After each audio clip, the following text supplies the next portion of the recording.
Hi guys, today I'm going to show you how to find your user ID on Discord. So let's get started.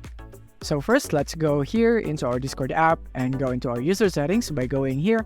Click here on the gear icon, and from here you want to go scroll down and go find advanced right here. Or if you can't find advanced, then it might be here on accessibility or appearance. But if not, then it is right here.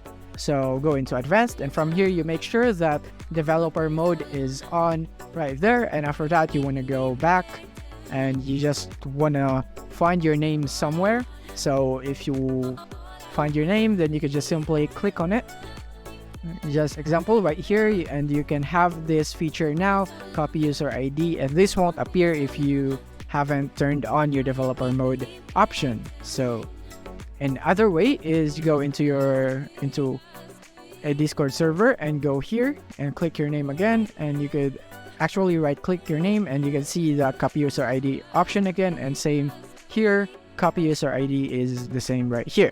So that's it. If this video helped you out, don't forget to hit the like button and subscribe button so that you won't miss our future updates. Thank you for watching.